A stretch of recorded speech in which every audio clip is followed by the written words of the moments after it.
கப்பல் கடலில் போய்கிட்டு இருக்கு. புயல், சூறாவளி, அலையெல்லாம் பெருசு பெருசாக ரொம்ப உயரமாக உண்டாகுது. கடுமையான காற்றிலேயும் வேகமான அலைகள்லேயும் சிக்கி அந்த கப்பல் தடுமாறுது. திசை மாறி போச்சு. எந்த பக்கம் போயிட்டு இருக்கிறோம்னே தெரியல. அந்த கப்பலை செலுத்திக்கிட்டு இருந்த மாலுமி ரொம்ப சாமர்த்தியமாக செயல்பட்டார். தன்னுடைய அறிவாற்றலையும் திறமையையும் முழுமையாக பயன்படுத்தினார். அந்த கப்பலை கட்டுப்படுத்தினார். மெதுவாக அந்த சூறாவளியிலிருந்து கப்பலை காப்பாற்றி கரைக்கு கொண்டுட்டு வந்து சேர்த்துட்டார். மாலுமின்னு ஒருத்தர் இருந்ததுனால அந்த மரக்கலம் காப்பாற்றப்பட்டது. மாலுமின்னு ஒருத்தர் இல்லைன்னு வச்சுக்கோங்க, அந்த கப்பலோட கதி என்னவாயிருக்கும் யோசிச்சு பாருங்க. ஒரு கோபக்காரனுடைய நிலைமையும் அப்படித்தானா. கோபக்காரன்கிறவன் ஒரு மாலுமி இல்லாத மரக்கலம் அப்படிங்கிறார் நபிகள் நாயகம். கொந்தளிக்கிற கடல்ல கொடுமையான அலைகளின் உச்சியில அல்லல் படுகிற மரக்கலத்தை விட மோசமானது கோபக்காரனின் நிலைமை அப்படிங்கிறது அவருடைய கருத்து. அது மாதிரி இதுன்னு சொல்லல, அதை விட மோசம் இது அப்படிங்கிறார். ஏன் தெரியுமா? ஒரு கப்பல் கடல்ல தடுமாறினா அதை சரிப்படுத்த மாலுமி இருக்கிறார். அவர் தன்னுடைய சாமர்த்தியத்தினால அதை கட்டுப்படுத்தி சரியான வழிக்கு கொண்டுட்டு வந்துருவார். ஆனா கோபக்காரனுடைய நிலைமை அப்படி இல்லை அப்படிங்கிறார் நபிகள் நாயகம். மனித மனம் ஒரு மரக்கலம், அறிவு அதுல இருக்கிற மாலுமி. மாலுமி மரக்கலத்தை செலுத்துறான், அவனுக்கு கட்டுப்பட்டு அது ஓடுது. ஆனா கோபக்காரன்கிற மனுஷங்கிட்ட அறிவுங்கிற மாலுமி சரியா வேலை செய்ய மாட்டான். ஏன்னா கோபம் அந்த மாலுமியின் கண்களை அவிச்சிரும், காதுகளை கேட்காம பண்ணிவிடும். கண்ணையும் காதையும் மூடிவிட்டு கப்பலை ஓட்டுனா எப்படி ஓட்டுறது? அதனால கோபக்காரன் மாலுமி இல்லாத மரக்கலம். இடி மின்னல்ல மாட்டிக்கிட்டு கஷ்டப்படுற கப்பல் மாதிரி கஷ்டப்படுறான். பெரியவங்கள்லாம் என்ன சொல்றாங்க?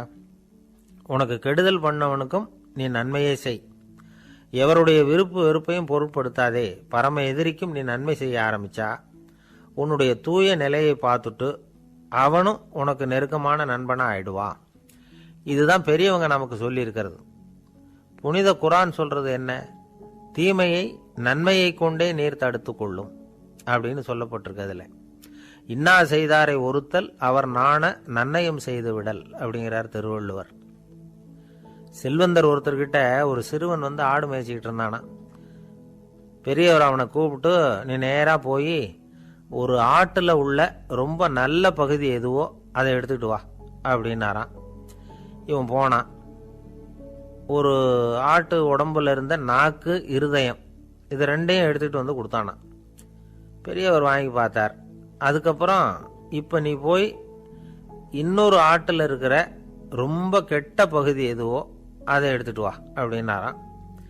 இவன் போய் எடுத்துட்டு வந்தான். அவன் கையில் இருந்தது மறுபடியும் அதே மாதிரி நாக்கு, இருதயம், இது ரெண்டும் தான். என்னது இப்பவும் அதையே கொண்டுட்டு வந்திருக்கிற அப்படின்னாராம் பெரியவர். இவன் சொன்னானா, ஒரு உடம்புல உள்ள ரொம்ப நல்ல பொருளும் இதுதான், ரொம்ப கெட்ட பொருளும் இதுதான் அப்படின்னானா. இளம் வயசுல இப்படி பதில் சொன்னவர் தான் பேரறிஞர் லுக்மானுல் ஹக்கீம் அவர்கள். கோபப்படாம இருந்தா இது ரெண்டும் நல்லா வேலை செய்யும், கோபப்பட்டா இது ரெண்டும் மோசமா வேலை செய்யும். அதை புரிஞ்சுக்கிறதுக்காகத்தான் இன்னைக்கு இந்த தகவல். கோபம் வந்துட்டா நாம என்ன செய்யறோங்கிறது நமக்கே தெரியாது. ஒருத்தர் டாக்டர் கிட்ட போனார் அவசரமா. டாக்டர், எனக்கு இப்ப கடுமையான கோப வெறி, எனக்கு கண்ணு மண்ணு ஒன்றும் புரியல, உடனடியாக அதை கட்டுப்படுத்தணும், உடனே இதுக்கு ஏதாவது ஒரு மாத்திரை கொடுங்க ப்ளீஸ் அப்படின்னார். அந்த டாக்டரும் உடனே ஒரு மாத்திரையை கொடுத்து, இதை உடனே போடுங்க, நான் தண்ணி கொண்டுட்டு வரேன்னு உள்ள போனார். தண்ணியோடு திரும்பி வந்தார். இவர் சொன்னார், டாக்டர், நீங்க கொடுத்த மாத்திரை ரொம்ப பெருசா இருந்தது, இருந்தாலும் கஷ்டப்பட்டு முழுங்கிட்டேன்னார். டாக்டர் சந்தேகத்தோட மேசையை பார்க்கிறார். பார்த்தா மாத்திரை அங்கேயே இருக்குது, பேப்பர் வெயிட்ட காணல.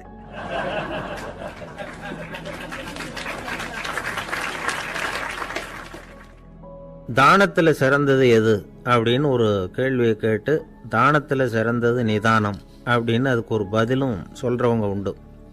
நிதானம் ரொம்ப அவசியம். அதுவும் இன்றைய உலகத்துக்கு ரொம்ப அவசியம். இன்னைக்கு உலகம் ரொம்ப பரபரப்பா போய்கிட்டு இருக்குது.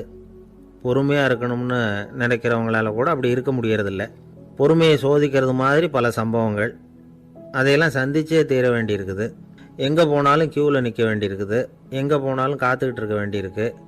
ஆஃபீஸ்லேயோ வீட்லேயோ கூட நீங்கள் நிதானமாக பொறுமையாக நடந்துக்க தெரியலன்னா உங்களுக்கு சிடுமூஞ்சி, முசுடு இப்படிலாம் பேர் வச்சுருவாங்க.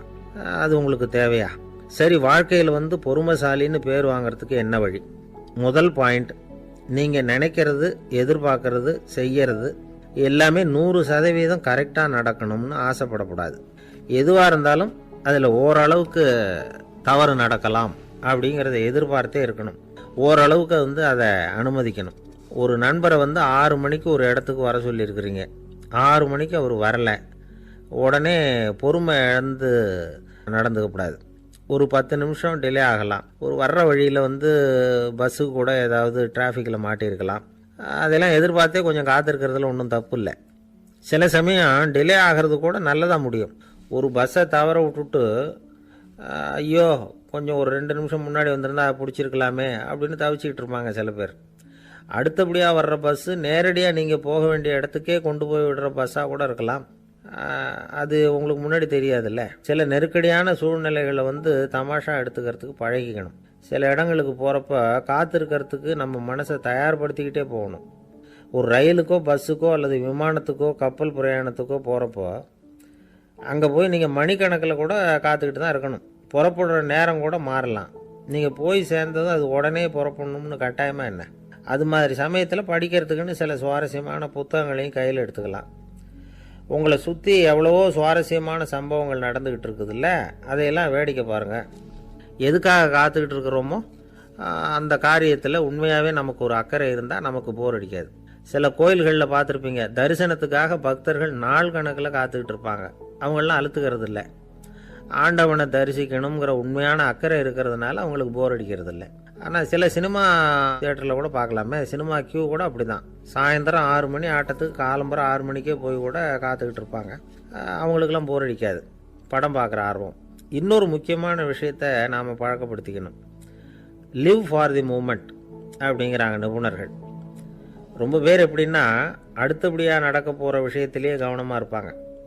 அந்த நினைப்புலேயே இந்த நிமிஷத்தை பொறுமை இல்லாமல் கழிப்பாங்க. ஒருத்தர் இருக்கார், அவர் எப்படின்னா ஆஃபீஸ் முடியறதுக்குள்ளேயே சார் 5 மணிக்கெல்லாம் ரெடியாக இருங்க, நாம் அந்த ஹோட்டலில் போய் டிஃபன் சாப்பிட்ணும் அப்படின்னு 4 மணிலேருந்து சொல்லிகிட்டு இருப்பார். 4:55 பரபரப்பாக ஓடி வருவார். 2 பேரும் புறப்படுவோம், ஹோட்டலுக்கு போவோம், சாப்பிட்டுக்கிட்டு இருப்போம். அப்படி சாப்பிட்டுட்டு இருக்கிறப்ப சார் சாப்பிட்டு முடித்ததும் நேராக ஒரு ஜவுளி கடைக்கு போகிறோம் அப்படிம்பார். பரபரக்க சாப்பிட்டு முடிப்பார், புறப்படுவார். ஜவுளி கடையில் அவசரமாக சீக்கிரம் பில் போடுங்க சார், சினிமாவுக்கு நேரம் ஆகிடும்பார். சினிமா தியேட்டரில் உட்காந்து அடுத்தபடியாக எங்கே டின்னர் சாப்பிட்றதுன்னு யோசனை பண்ணிகிட்டு இருப்பார். ராத்திரி படுக்கையில் விழுந்ததுக்கு அப்புறமும் நாளைக்கு காலையில் எழுந்திரிச்சதும் அதை பண்ணணும் இதை பண்ணணும்னு திட்டம் போட்டுக்கிட்டே இருப்பார். அதாவது எப்போவும் அடுத்த நிமிஷம், அடுத்த நாள், அடுத்த வாரம், அடுத்த வருஷம், இதுதான் அவங்க சிந்தனை. இந்த நிமிஷம் என்ஜாய்மெண்ட்டை அவங்க வந்து இழந்துடுறாங்களாம். அதனால தான் வாழ்நாள் பூரா பொறுமையின்மை, அவஸ்தை, அல்லல். அதனால் நாம் எல்லாரும் வாழ்க்கையில் நிதானமாக இருக்கிறதுக்கு கற்றுக்கணுமா. அதுக்காக இந்த நிதானத்துக்கு வேறு விதமான அர்த்தம் பண்ணிக்கக்கூடாது. ஒருத்தர் அப்படித்தான் ஒரு தடவை அவருடைய குதிரை காணாமல் போயிட்டு தான். அதுக்காக அவர் கவலைப்படலை, நிம்மதியாக இருந்தார், சந்தோஷமாக இருந்தார். என்ன சார் இது, உங்கள் குதிரை திருட்டு போயிட்டுதுங்கிறீங்க, நீங்கள் கவலைப்படாமல் இருக்கிறீங்களே அப்படின்னு கேட்டாங்களாம். அதுக்கு அவர் சொல்லியிருக்கார், நல்ல வேலை சார், கட்டியிருந்த குதிரை காணாமல் போயிருக்குது. நான் அது மேலே உட்காந்துருக்கிற சமயம் அது காணாமல் போயிருந்ததுன்னா, திருட்டு போயிருந்ததுன்னா நானும் சேர்ந்தில் காணாமல் போயிருப்பேன் அப்படின்னாராம். எவ்வளவு நிதானமான ஆள் பாருங்க.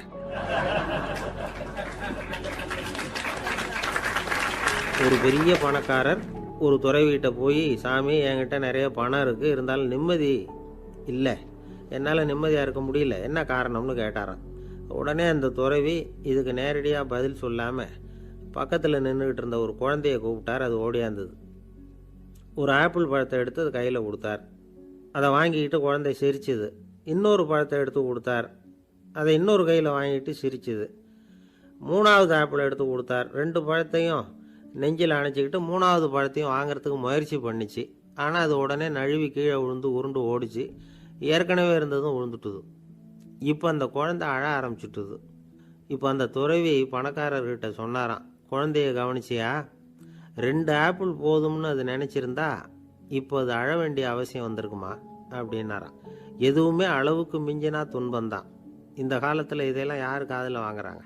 ஒருத்தனை நல்ல வழிக்கு கொண்டு வரணும்னு நினச்சி அவனை கூப்பிட்டு உட்கார வச்சு இந்த கதையை சொல்லிகிட்டு இருந்தாங்க. சொல்லிவிட்டு அந்த குழந்தை செஞ்சது தப்பு தானே அப்படின்னு கேட்டிருக்கிறாங்க. ஆமாம், தப்பு தான். நானாக இருந்தால் அப்படி செஞ்சுருக்க மாட்டேன் நானா இவன். 2 பழமே போதும்னு சொல்லியிருப்பியா அப்படின்னு கேட்டிருக்காங்க. அப்படி இல்லைங்க, அவர் கொடுக்க கொடுக்க ஒவ்வொரு பழமாக வாங்கி பின்னாடி வச்சுட்டு மறுபடியும் கையை நீட்டுவேன் அப்படிங்கிறானா. இவெல்லாம் எந்த காலத்தில் திருந்துறது?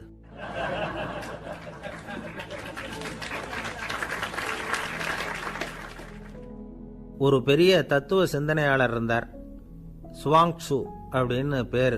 அவருடைய மனைவி ஒரு நாள் திடீர்னு காலமாயிட்டாங்க. ஐயோ பாவம், அவர் ரொம்ப வருத்தப்படுவார், போய் ஆறுதலாக 4 வார்த்தை பேசிவிட்டு வரலாம் அப்படின்னு நினச்சிக்கிட்டு நிறைய பேர் அவரை தேடிட்டு வந்தாங்களாம். வந்தவங்களுக்கு ஆச்சரியம், ஏன்னா இவர் வருத்தப்பட்டுக்கிட்டு இருப்பார் அப்படின்னு தானே எதிர்பார்த்தாங்க. அப்படி இல்லை, தாளம் போட்டுக்கிட்டு உட்காந்துருக்கிறார். தாளத்துக்கு தகுந்த மாதிரி பாட்டு வேற பாடிக்கிட்டு இருக்கிறார். என்ன மனுஷன் அவர், கொஞ்சம் கூட கவலை இல்லாமல் இப்படி இருக்கிறாரு அப்படின்னு நினச்சாங்க. ஒருத்தர் துணிஞ்சு அவர்கிட்ட கேட்டுவிட்டார், என்னங்க இது இப்படி அப்படின்னு. அதுக்கு அவர் என்ன சொன்னார் தெரியுமா? இதை பாருங்க, என்னுடைய மனைவி பிறக்கிறதுக்கு முன்னாடி அவளுக்கு உயிரும் கிடையாது, உடலும் கிடையாது. அதுக்கு பிறகு தான் உயிர் வந்தது, உடல் வந்தது, அந்த உருவம் வந்தது. இப்போ என்ன ஆச்சு? அந்த உருவமும் உயிரும் போயிட்டுது, அவ்வளவுதானே. வந்தது போயிட்டுது. இளவேனில் காலம், இலையுதிர் காலம், பனிக்காலம், இப்படி பருவங்கள் மாறி மாறி வருது இல்லையா? அது மாதிரி பிறப்பும் இறப்பும் மாறி மாறி வருது. இது இயற்கை. இதுக்காக அழுதா அது எப்படி அப்படின்னாராம். ஞான தெளிவு அடைஞ்சவங்களுக்கு எல்லாமே சுகம்தான். திருவள்ளுவரும் அதைத்தான் சொல்றார், உறங்குவது போலும் சாக்காடு, உறங்கி விழிப்பது போலும் பிறப்பு. தூங்குறதுக்கெல்லாம் நாம் வருத்தப்பட்டுக்கிட்ட இருக்கிறோமா? இன்னைக்கு தூங்க வேண்டியிருக்குதே, இன்னும் கொஞ்சம் நேரத்தில் நான் தூங்க வேண்டியிருக்கு அப்படின்னு சொல்லி யாராவது அழுதுகிட்டு இருப்பாங்களா? அதனால் இந்த உலக வாழ்க்கையினுடைய இயல்பை யதார்த்தத்தை நாம் தெளிவாக புரிஞ்சுக்கணும். அப்படி புரிஞ்சுக்கிட்டா நாம் கவலை இல்லாமல் வாழ முடியும். ஒரு வயசான தாத்தா பாட்டி 60 வருஷத்துக்கு முன்னாடி அவங்களுக்கு கல்யாணம் ஆச்சு. ஒன்றாவே வாழ்ந்தாங்க, ஒன்றாவே இறந்து போனாங்க. இப்போ அவங்க 2 பேரும் சொர்க்கத்துக்கு போய் சேர்ந்தாங்க. அங்கே எல்லா வசதியும் இருந்தது. ஒரு பெரிய பங்களாவே இவங்களுக்கு ஒதுக்கி கொடுத்தாங்களாம். இதுக்கு எவ்வளவு வாடகைன்னு கேட்டார் தாத்தா. வாடகையெல்லாம் கிடையாது, இலவசம் அப்படின்னார் அங்கே இருந்தவர். அந்த வீட்டுக்கு பின்னாடி ஒரு பெரிய புல்வெளி இருந்தது. இதில் விளையாட ஏதாவது கட்டணம் உண்டான்னு கேட்டிருக்கார் தாத்தா. அதெல்லாம் ஒன்றும் கிடையாது, பணம்லாம் கட்ட வேண்டியதில்லை அப்படின்னார் அவர். பக்கத்தில் ஹோட்டல் மாதிரி ஒரு பெரிய கட்டடம், உள்ள சாப்பாட்டு மேஜைகள், அது மேலே விதவிதமான பலகாரங்கள். சாப்பாட்டுக்கெல்லாம் எவ்வளவு அப்படின்னு விசாரிச்சாராம் தாத்தா. அதுதான் சொன்னேனே, இங்கே எல்லாமே இலவசம்தான், எது வேணும்னாலும் சாப்பிட்லாம், எவ்வளவு வேணும்னாலும் சாப்பிட்லாம் அப்படின்னாராம். நீங்கள் சொல்கிறீங்க அப்படி, ஆனால் நான் சர்க்கரை சேர்த்துக்கக்கூடாது, உப்பு சேர்த்துக்கக்கூடாது, பாட்டி கையால் எப்பவும் பத்திய சாப்பாடு தான் அப்படின்னாராம் தாத்தா. இதை பாருங்கள், இங்கே உங்களுக்கு அந்த கவலையும் வேண்டியதில்லை. இங்கே நீங்கள் ஸ்வீட்டு சாப்பிட்லாம், காரம் சாப்பிட்லாம், உங்களுக்கு எந்த நோயும் வராது அப்படின்னாராம் அங்கே சொர்க்கத்தில் இருந்தவர். இதை கேட்ட உடனே அந்த தாத்தா பக்கத்தில் நின்ன பாட்டியை பார்த்து கத்தினாராம், அடி பாவி, எல்லாத்தையும் கெடுத்துட்டியே, நீ எனக்கு பத்திய சாப்பாடு போடாமல் கண்டதை திங்க விட்டுருந்தா 10 வருஷத்துக்கு முன்னாடியே நான் இங்கே சேர்ந்துருப்பேனே அப்படின்னாராம்.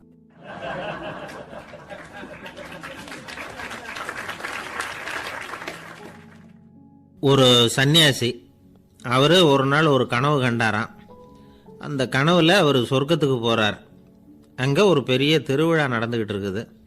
எங்கே பார்த்தாலும் அலங்கார வளைவுகள், வண்ணமயமான விளக்குகள், பாதைகள் பூரா மலர்கள், எல்லா கட்டடங்களும் ஒளிமயம். அவ்வளவு கோலாகலமாக பிரம்மாண்டமாக அந்த திருவிழா நடந்துக்கிட்டு இருக்குது.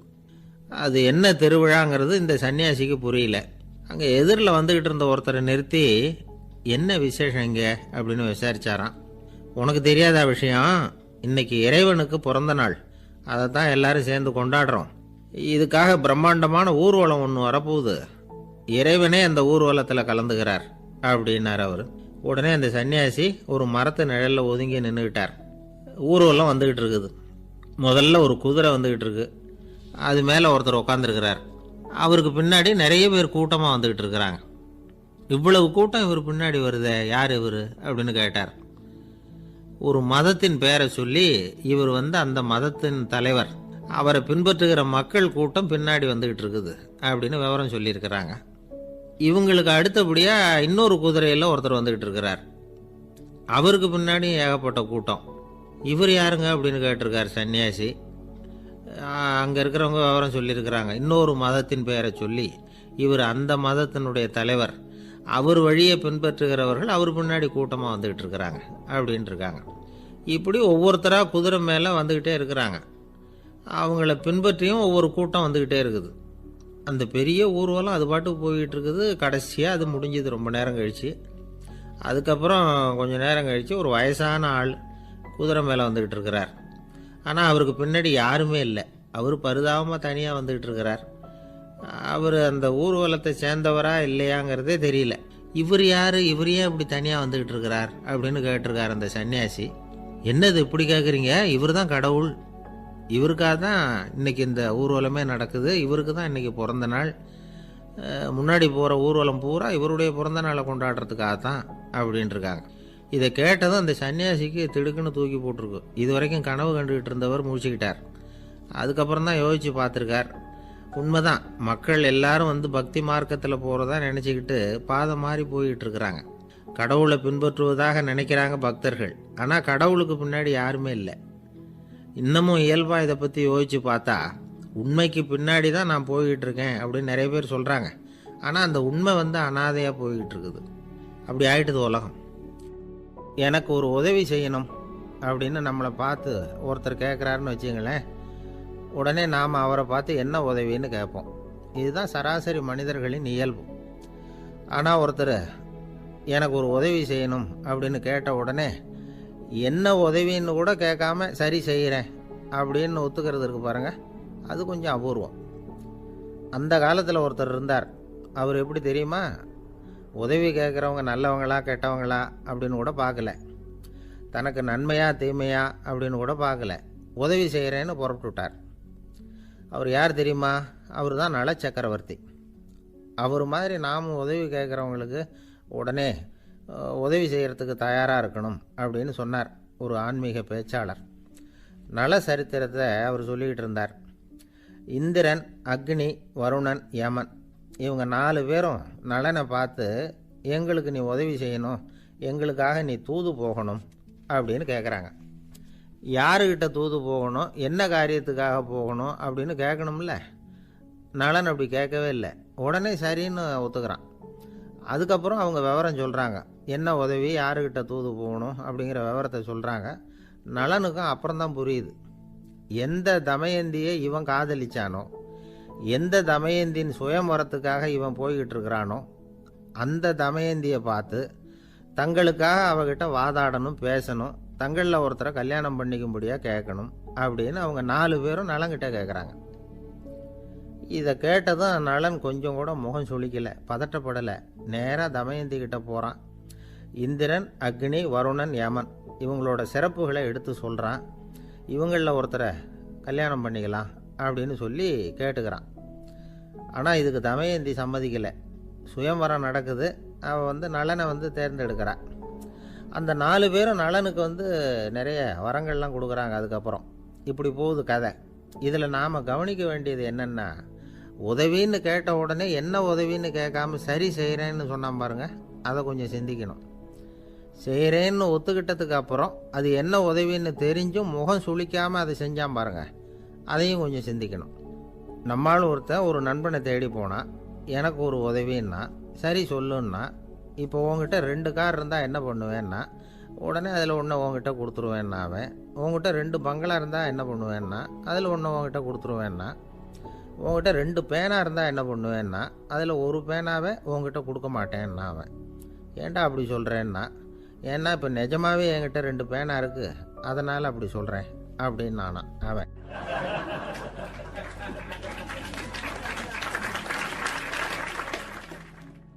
ரொம்ப பேருக்கு கூட்டத்தில் பேசுறதுன்னா பயம். நமக்கு ஒன்றும் தெரியாதுன்னு மற்றவங்க நினச்சிடக்கூடாதுங்கிற எண்ணம் தான் இதுக்கு காரணம். ரொம்ப முக்கியமான ஒரு கூட்டம்னா பயமும் அதிகமாக இருக்கும்.